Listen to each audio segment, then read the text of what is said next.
God be merciful to me, a sinner. லூக்கா 18:13. கடவுளே, பாவியாகிய என் மீது இறங்கி அருளும். இது கிறிஸ்து வழங்கும் வாழ்வு தரும் நற்செய்தி. கிறிஸ்துவே உமக்கு புகழ். இயேசுவில் அன்பார்ந்த சகோதர சகோதரி, அன்பார்ந்த பிள்ளைகளே, அன்பார்ந்த தொலைக்காட்சி விசுவாசிகளே, தற்புகழ்ச்சி தற்கொலை செய்து கொண்டது, பணிவோ துணிவுடன் இன்னும் பணிந்தது.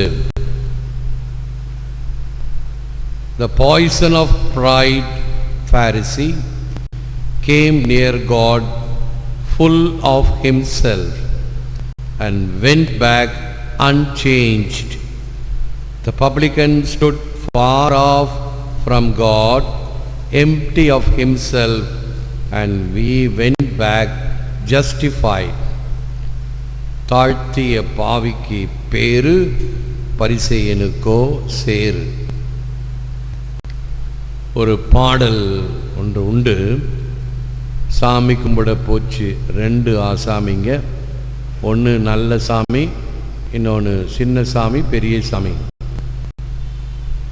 இந்த நற்செய்தி பகுதியை பிள்ளைகளுக்கு மறைக்கல்வி பாடலாக அந்த பாடல் கற்றுக் கொடுக்கப்படும்.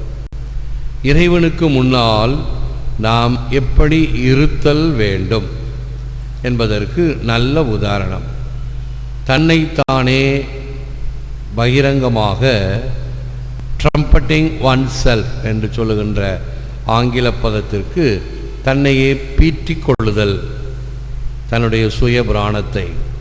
நான் அப்படி இல்லையாக்கும், நான் இப்படி இல்லையாக்கும், அவனை போல் இல்லை என்று பிறரை ஒப்புமைப்படுத்தி, நான் அப்படி இல்லை, நான் நல்லவன், நான் கடமைகளை செய்பவன் என்று எவன் சொல்லுகிறானோ அவன் இந்த தற்புகழ்ச்சியினால் தற்கொலை செய்து கொள்ளுகிறான். இந்த தற்புகழ்ச்சி என்று சொல்வதும் வீணான இருமாப்பு கொண்டிருப்பதும் அழிவுக்குத்தான் இட்டு செல்லுமே ஒழிய வாழ்வுக்கு இட்டு செல்லாது என்பது இன்றைய நற்செய்தி. A mountain shames a molehill until they are both humbled by the stars. பெரிய மலையானது ஒரு சின்ன மடுவை பார்த்து, உன்னை விட நான் எவ்வளவு கம்பீரமாக உயர்ந்திருக்கிறேன் பார் என்று சொல்லும் பொழுது, மிக உயரத்தில் இருக்கக்கூடிய நட்சத்திரம் சிரித்ததால், இவ்வளவு உயரத்தில் என்னால் இருக்க முடியும், ஆனாலும் நான் ஒரு புள்ளியாகத்தான் பிறருக்கு தெரிகிறேன். ஆனால் இருக்கின்ற இடத்தில் பெரியவன் சிறியவன் என்று சண்டை போட்டுக் கொள்ளுகிறீர்களே என்பது இந்த நட்சத்திரம் நமக்கு தருகின்ற பாடம். The test of worship is how far it makes us more sensitive to Christ in the hungry, the naked, the homeless and the prisoner. John Robinson, Honest to God. கைதியாக, வீடின்றி, ஆடையின்றி பசியுறும் கிறிஸ்துவுக்கு நாம் காட்டும் கரிசனமே பக்தியின் அளவுகோல். இயல்பாக வருதல் வேண்டும். இந்த கரிசனம், அதன் வழியாக பெறுகின்ற தெய்வ தரிசனம், இறைவனை மிக மிக சாதாரண காரியங்களிலே நாம் தேடுதல் அல்லது அவருடைய அருளை பெற ஆசித்தல், நாம் விரும்பியோ விரும்பாமலோ, தெரிந்தோ தெரியாமலோ முகமூடியை அணிந்து கொள்ளுகிறோம். நான் நல்லவன், திறமையானவன், சரியானவன், அடுத்தவன் தவறானவன், ஒன்றுக்கும் உதவாதவன் என்ற மனநிலையை உதறி, எல்லாம் தெரிந்தவர்களும் முடிந்தவர்களும் எவருமில்லை என்ற மனநிலை பெற வேண்டும். சாதாரணமாக இருக்கக்கூடிய சூழ்நிலையிலே என்னுடைய பதில் என்ன, ரியாக்ஷன் என்ன? இப்பொழுது நான் நம்ம கோவிலை சுற்றி எல்லாம் இந்த இருந்த புல் தரை, மண் தரை எல்லாவற்றையும் இப்பொழுது இந்த எக்கோ ஃப்ரெண்ட்லி ஸ்டோன்ஸ். சிமெண்ட் தளத்தை விட, கான்கிரீட் தளத்தை விட இப்பொழுது போடப்பட்டிருக்கிற கற்கள் ஈரத்தை உள்வாங்கும், மழை தண்ணீரை உள்வாங்கும், வெப்பத்தை அதிகமாக கக்காது. அதனுடைய வெடிப்புகள் பக்கத்தில் இருக்கிற கோடுகள் எல்லாம் அந்த வெப்பத்தை கடத்தாது. அதனால் இந்த தட்பவெட்ப சூழ்நிலை, இந்த குளிர்ச்சியாக இருக்கக்கூடிய ஒரு சூழ்நிலை, தண்ணீரை ஈர்க்கக்கூடிய சூழ்நிலை, தூசி இவைகளெல்லாம் இல்லாமல் இருக்கும் பொழுது அது ஆலயத்துக்குள்ளேயும் அந்த தூசி வராது. இப்பொழுது பீடத்தெல்லாம் தொட்டு பார்த்தா சுத்தமாக இருக்கும். இப்போ தொடச்சிருக்காங்க, அப்படி கூட லேசாக தூசி இருக்குது, கையில் தெரியுது லேசாக தூசி. இவங்களெல்லாம் இல்லை என்றால் அப்படியே சுண்ணாம்பு தூசி நரன்னு இருக்கும். அப்படி நான் இதே ஆண்டவர் பசிலிக்காவில் இருந்த பொழுது, நான் முதலில் பொறுப்பேற்ற பிறகு இந்த நிலை, எங்கு பார்த்தாலும் தூசி. பிறகுதான் அதை இதே போன்று எல்லா இடங்களிலும் கற்கள் போட்ட பிறகு அந்த தூசி குறைந்தது. அப்பொழுது பீடத்தை தொட்டு பார்த்தா அப்படியே நரன்னு இருக்கும்.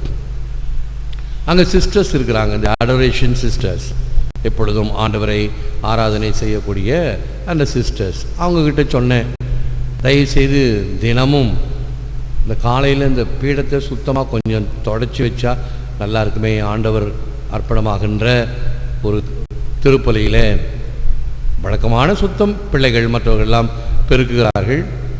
காலையில் இந்த பீடத்தில் திருப்பலி ஒப்பு கொடுக்கும்போது அந்த சுத்தமாக இருந்தால் ஒரு சிறிய துடைத்தால் நன்றாக இருக்கும் என்று கேட்டேன். உடனே அவங்க அதை ஏற்றுக்கொள்ள மனமில்லை. ஆகவே என்ன அவங்க இல்லத்துக்கு வர வச்சு ஒரு காஃபி கொடுத்து என்கிட்ட பேசினாங்க. ஃபாதர், எங்கள் வேலை ஆராதனை செய்வது, நேரத்திற்கு தகுந்தாற்போல் சகோதரிகள் போவார்கள், ஆராதனை செய்வார்கள், கோவில் சுத்தம் செய்வதெல்லாம் எங்களுடைய வேலை இல்லை அப்படின்னாங்க. அம்மா, கோவில் முழுமையாக சுத்தம் செய்ய வேண்டாம், பீடத்தை மட்டும் துடைக்க வேண்டும் என்று சொன்ன பொழுது அவர்கள் அதை ஏற்றுக்கொள்ள தயாராக இல்லை. பிறகு நான் ஒரு டெக்னிக் செய்தேன், ஒரு ட்ரிக் செய்தேன். திடீரென்று என் மேஜையில் இருந்த அந்த நாப்கின் துணியை வேண்டுமென்றே கீழே தள்ளிவிட்டேன். உடனே குளிஞ்சு எடுத்தாங்க. ஏன் சிஸ்டர், இது குளிஞ்சு எடுக்கிறது உங்கள் வேலை இல்லையே, இந்த வேலைக்கார பிள்ளையை கூப்பிட்டு எடுத்துருக்கலாமே, நீங்கள் ஏன் எடுத்தீங்க? அது இயல்பாக வருகிறதல்லவா. ஐயோ, இந்த துணி கீழே விழுந்து விட்டது, எழுந்து கொடுத்தீர்கள். அந்த ஒரு இயல்பான சூழ்நிலையிலே இதோ ஆண்டவருடைய பீடம் இப்படி தூசியாக இருக்கிறதே, இதோ இங்கு நற்கருணை பிரசன்னம் திருப்பலி நடக்கப் போகிறது, அதை தினமும் ஒரு நிமிடம் கூட ஆகாது ஒரு துணியால் துடைத்தால். பிறகு ஏற்றுக்கொண்டார்கள், செய்தார்கள். ஆக இயல்பாக வர வேண்டும், சொல்லி அல்ல.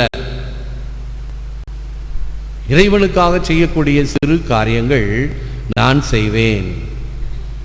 இப்பொழுது வெள்ளிக்கிழமை ஒரு பெண்மணி நெல்லித்தோப்பங்கிலிருந்து வந்து தினமும் ஒரு அரை நாள் இயேசுவுக்காக இந்த ஆலயத்தை தூய்மைப்படுத்துவேன் என்று செய்து வருகிறார்கள். இதுதான் தியாக வழிபாடு.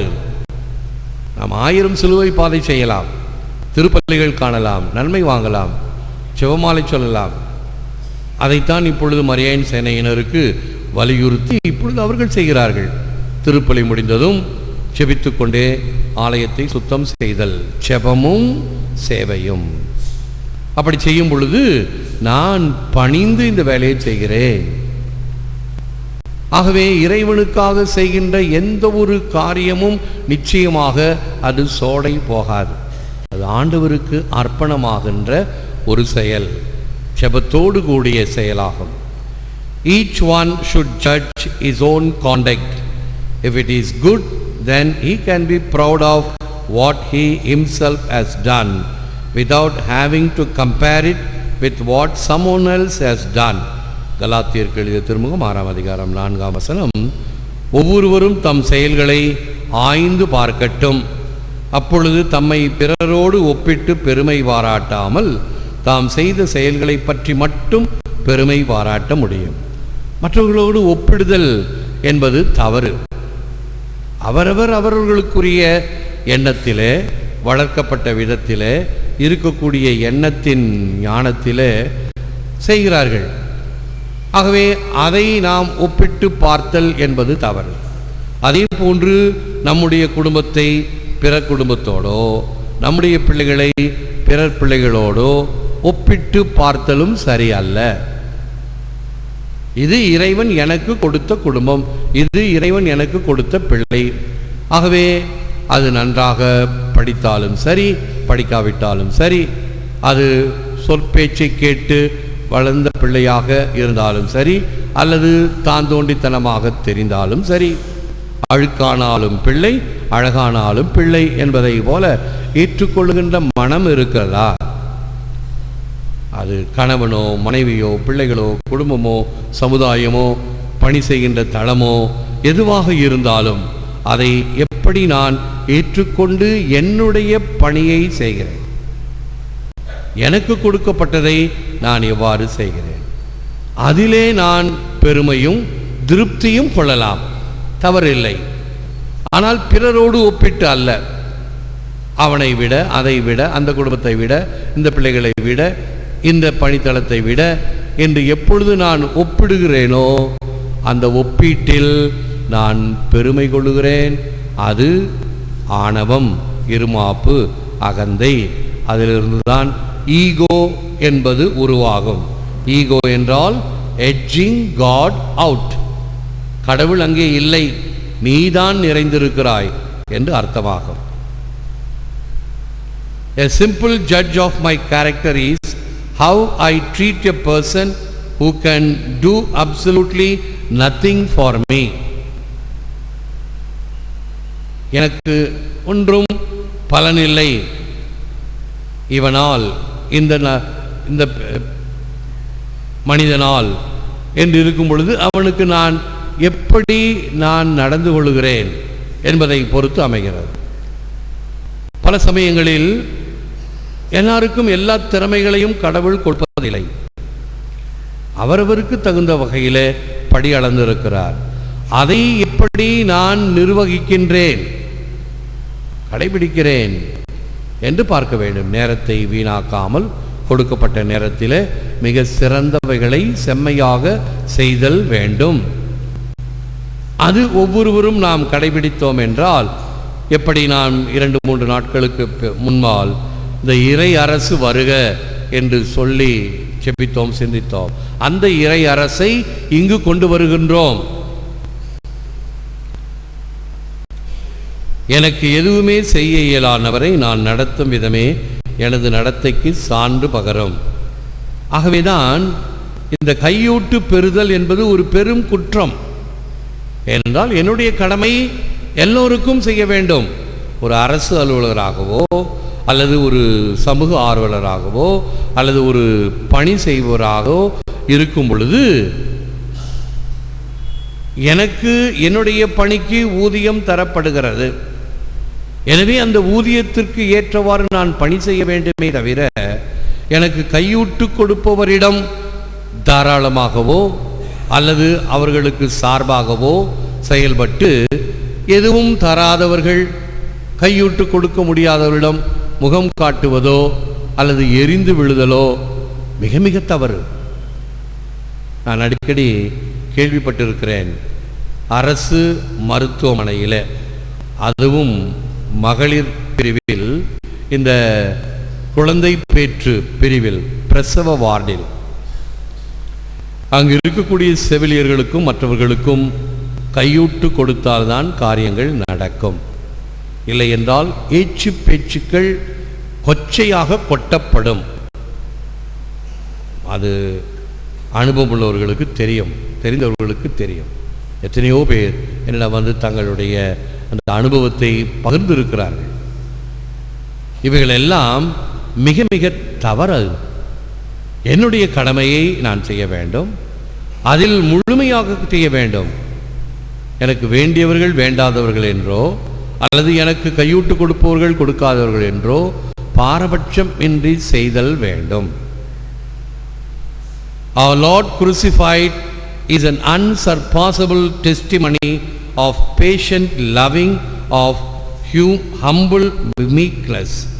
போப் ஜான் பால் II, நம் முன்னாள் போப்பாண்டவர், புனித பட்டம் பெற்றவர். சிலுவையில் அறையுண்ட நமது ஆண்டவர் பொறுமையான அன்புக்கும் தாழ்ச்சியான இரக்கத்திற்கும் ஈடு இணையற்ற சான்று. இயேசுனுடைய சிலுவை சாவு அதுதான் நமக்கு ஒரு பெருத்த உதாரணம், மிகப்பெரிய ஒரு மாதிரி.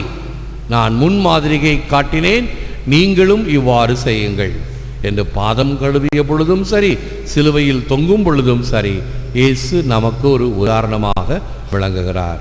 செபிப்போம், விழுந்தால் இருப்போம். O Lord, let my sacrifice be a humble and contrite heart which you will not reject. கடவுளே, நீர் புறக்கணித்த நொறுங்கிய குற்றம் உணர்ந்த என் உள்ளத்தை உமக்கு காணிக்கை ஆக்குகிறேன். எல்லாம் வல்லவரே, நல்லவரே, உம்மை போற்றுகிறோம், புகழ்கிறோம், நன்றி கூறுகின்றோம், ஆராதிக்கின்றோம். தேவரீதாமே, இந்த நற்கருணையிலே எமக்காக விற்றிருக்கின்றீர். உமக்கே நன்றி, துதி, தோத்திரம், புகழ், மகிமை உண்டாவதாக. நீர் எமக்கு வாழ்ந்து காட்டிய உமது பேரன்பிற்காக நன்றி கூறுகின்றோம். உமது எடுத்துக்காட்டிற்காக நன்றி கூறுகின்றோம். விண்ணகத்தை வலிந்து பற்றி கொண்டிருக்க வேண்டியது ஒன்றாக கருதாமல் அதை விடுத்து மண்ணகம் வந்து மனிதன் தன்மை ஏற்று, அதுவும் அடிமையின் தன்மை பூண்டு சாவை ஏற்கும் அளவுக்கும், அதுவும் சிலுவை சாவையே ஏற்கும் அளவுக்கும் நீர் கீழ்ப்படிபவர் ஆனீர். பரமதந்தையிடம் நீர் கொண்டிருந்த அன்பை வெளிப்படுத்தினீர். போதனையாக, உம்முடைய செயல்களின் வழியாக என்னுடைய பணியானது தந்தையின் விருப்பத்தை செயல்படுத்துவது என்பதை நீர் என்பித்து இறுதி வரைக்கும் அதற்கு உட்படுத்தினீர். ஆகவேதான் பரமதந்தை இவரே என் அன்பு மகன், இவரிடம் பூரிப்படைகிறேன் என்று உம் மீது இந்த அசரீரி ஒளி கொடுத்து உம்முடைய பணியை, உம்முடைய வாழ்வை அவர் அங்கீகாரம் செய்தார். அவர் சொல்வதுபடி செய்யுங்கள் என்று கூறிய பரமதந்தையினுடைய கூற்றுக்கும் தேவதாயினுடைய கூற்றுக்கும் நாங்கள் செவிமடுத்து, நீர் தினம் தினம் எங்களுக்கு நற்செய்தியின் வழியாக எடுத்து கொடுக்கின்ற, என்பித்து காட்டுகின்ற இந்த விழுமியங்களுக்கு நாங்கள் என்றும் கடைபிடிக்க, தலைவணங்க, அதை பின்பற்ற வேண்டிய மனத்திடனையும் தெளிவையும் துணிவையும் தாரும். எங்கள் செபத்தை கேட்டருளும். தொடர் செபமாக, வேண்டுதலாக, இந்த தவக்காலத்தினுடைய நேர்ச்சியாக செபித்து கொண்டிருக்கிற வேண்டுதல்கள், மக்கள் தொடர்பு சாதனங்கள் வழியாக இந்த நிகழ்ச்சிகளை பின்பற்றி விசுவாசத்துடன் செபித்து வருகின்ற மக்கள், உள்நாடு வெளிநாடு அருகில் வெகு தொலைவில் என்று செபித்துக் கொண்டிருக்கிற அனைவரையும் ஆசீர்வதியும். பயணம் செய்வோரையும், இன்னும் யாருக்கெல்லாம் உமது உதவி அவசரமாக அவசியமாக தேவைப்படுகிறதோ அவர்களையும் ஆசீர்வதியும். ஏற்று வரமருளும் இறைவா, காக்கும் கரங்களினால். ஆமென்.